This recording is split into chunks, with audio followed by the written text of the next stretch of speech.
جائیں, کہیں کہ ہمارا رب اللہ ہے, پھر اس پر جم جائیں. ان پر فرشتوں کا نزول ہوتا ہے. نہ کوئی غم کرو نہ خوف, خوشیاں مناؤ جنت کی جس کا تم سے وعدہ کیا گیا تھا. اللہ کی ربوبیت پر اطمینان جب انسان کو ہو جاتا, میرا رب اللہ ہے, ربی اللہ, انسان کے لیے نہ کوئی کھٹکا, نہ کوئی خطرہ, نہ کوئی خوف, نہ کوئی حزن. جو کچھ ہو رہا ہے کس کے اذن سے ہو رہا ہے؟ اللہ کے اذن سے. اللہ کے اذن کے بغیر پتا تک نہیں ہلتا. یہ کوئی اندھا بہرا مادہ نہیں ہے جس سے مجھے کوئی خوف ہو. اندھا بھینسا چلا آ رہا ہو اس سے تو ڈرنے کا ہر انسان کو ڈرنا چاہیے, نہ معلوم کس کو ٹکر مار دے. لیکن نہیں, اس کائنات کو چلانے والا ایک سمیع و بصیر خدا ہے. وہ جو میرا دوست ہے, میرا ولی ہے. اللہ ولی الذین آمنوا یخرجہم من الظلمات الی النور. اللہ اہل ایمان کا ولی ہے, ساتھی ہے, پشت پناہ ہے, مددگار ہے, حمایتی ہے. بتائیے جسے یقین ہو جائے کہ اللہ میرا مددگار, اللہ میرا محافظ, اللہ میرا پشت پناہ, اللہ میرا حمایتی, اس کے لیے کوئی خوف ہوگا؟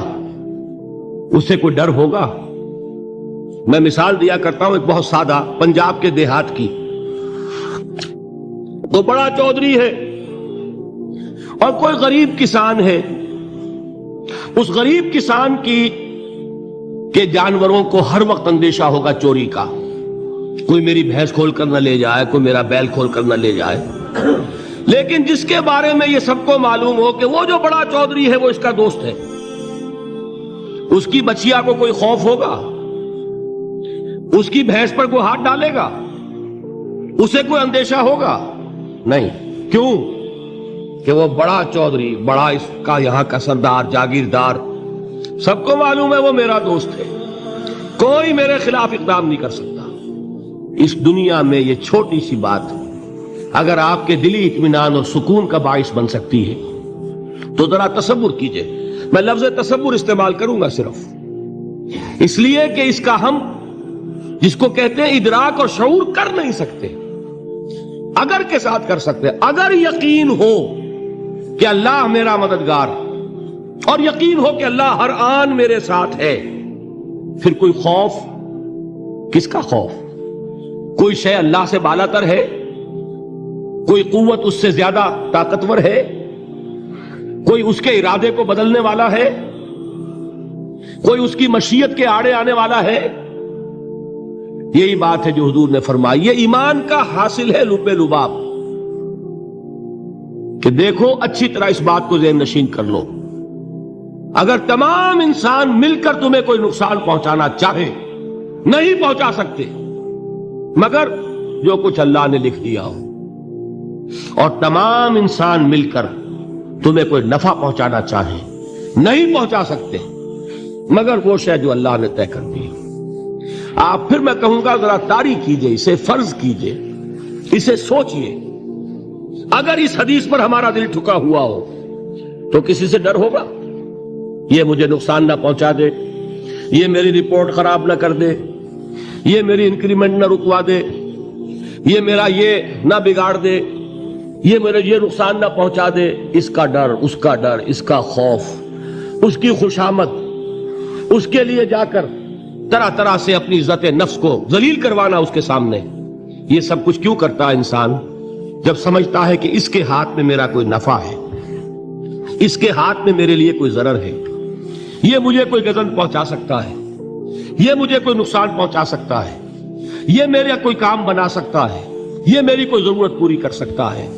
اسی کا نام شرک ہے. جہاں آپ نے یہ سمجھا کہ غیر اللہ کے اندر کوئی طاقت موجود ہے وہی شرک ہے. بتوں سے تجھ کو امیدیں, خدا سے نو امیدی, مجھے بتا تو صحیح اور کافری کیا ہے. شرک تو یہ ہے. جس پر بھی تمہیں یہ خیال ہے کلمہ ہے, یہ کلمہ سوم, لا حول ولا قوت الا باللہ. ذرا اس پر دل کو کبھی اگر آپ تصور کریں, پھر فرض کریں, دل ٹھک جائے اس پر, کوئی طاقت نہیں. یہی بات تھی جو شیخ عبد القادر جیلانی رحمت اللہ علیہ نے اپنی وصیت میں اپنے بچے سے کہی. 11ویں دینے والے ہیں، لیکن حضرت شیخ عبد القادر جیلانی کی وصیت اور تعلیمات کو کتنے لوگ ہیں کہ جانتے ہو؟ یہ جن مقامات تک پہنچے ہیں وہ کس چیز کی بدولت پہنچے ہیں؟ انہوں نے جو پیغام دیا وہ کیا تھا؟ اے میرے بچے، جس طریقے سے قرآن مجید میں حضرت لقمان کی نصیحتیں جو ہے نقل کر دی گئی ہیں، میں یہ عرض کروں گا بالفرض اگر قرآن حضرت عبد القادر جیلانی کے بعد نازل ہوا ہوتا تو شیخ عبد القادر کی یہ نصیحتیں بھی قرآن میں درج ہوتی. اتنی اونچی نصیحتیں ہیں. اے میرے بچے، اس حقیقت کو ذہن نشین کر لے، لا فاعل فی الحقیقت ولا مؤثر الا اللہ. اس کائنات میں نہ کوئی فاعل حقیقی ہے نہ مؤثر حقیقی ہے سوائے اللہ. کسی شے میں کوئی تاثیر نہیں اگر اللہ نہ چاہے. آگ جلا نہیں سکتی اگر اللہ نہ چاہے. پانی ڈبو نہیں سکتا اگر اللہ نہ چاہے. زہر ہلاک نہیں کر سکتا اگر اللہ نہ چاہے. کوئی چیز فائدہ نہیں پہنچا سکتی اگر اللہ نہ چاہے. تو در در پہ کیوں سر جھکاتے ہو؟ در در پر کیوں جبیں سائی کرتے ہو؟ سب کے سامنے کیوں ہاتھ پھیلاتے ہو؟ ایک اللہ سے مانگو. ایک اللہ کے سامنے زمین پر اپنی جبین رکھو. لا فاعل فی الحقیقت ولا مؤثر الا اللہ. نظر آتا ہے ہمیں کہ پانی پیاس بجھا دیتا ہے. پیاس بجھانے کی صلاحیت پانی میں نہیں ہے، اللہ کے اذن سے. کھانا بھوک مٹا دیتا ہے، بھوک مٹانے کی صلاحیت کھانے میں نہیں ہے، اذن رب میں. دیکھیے یہی یقین تھا. حضرت موسیٰ علیہ السلام کا واقعہ یاد کیجئے. سامنے سمندر آ گیا ہے، قوم دیکھتی ہے پیچھے کہ گرد و غبار کا طوفان ہے. معلوم ہوا کہ فرعون اپنے لشکر سمیت آ گیا ہے. لشکر جب چلتا تھا تیز رفتاری کے ساتھ تو گرد و غبار کا جو طوفان اٹھتا تھا اس کا تصور کیجئے. اور لمحہ بلمحہ وہ قریب آ رہا ہے. پوری قوم نے کیا کہا؟ اے موسیٰ انا لمدرکون، اے موسیٰ ہم کو پکڑے گئے. قرآن مجید نے تو یہاں وہ باتیں نہیں لکھی ہیں، لیکن تورات میں یہ درج ہے کہ بنی اسرائیل جھگڑنے لگے، دست و گریبان ہو گئے موسیٰ کے ساتھ. موسیٰ ہمیں یہاں مروایا لا کر، اس سے تو ہم ہی بہتر تھے. وہاں کھانے کو ملتا تھا، زندگی تو تھی، بیگار ہم کر رہے تھے، موت تو نہیں تھی. اب جو کچھ ہوگا اس کا تصور کرو، جس طریقے سے ہمارے ٹکڑے اڑائے جائیں گے. تو لڑ رہے ہیں حضرت موسیٰ علیہ السلام سے. یہ تورات کی تفصیل ہے. قرآن میں صرف اتنا آیا ہے، پریشان ہو کر انہوں نے کہا انا لمدرکون، موسیٰ ہم تو پکڑے گئے. اس وقت موسیٰ کا جواب کیا ہے؟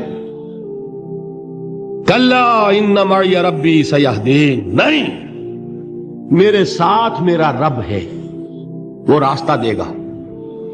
بتائیے کہاں راستہ نظر آ رہا ہے؟ یہ ہے ایمان بالغیب. راستہ نظر نہ آئے تب اللہ پر یقین ایمان ہے. جیب میں پیسے ہوں اور تب دل کو اطمینان ہے تو ایمان کس پر ہوا؟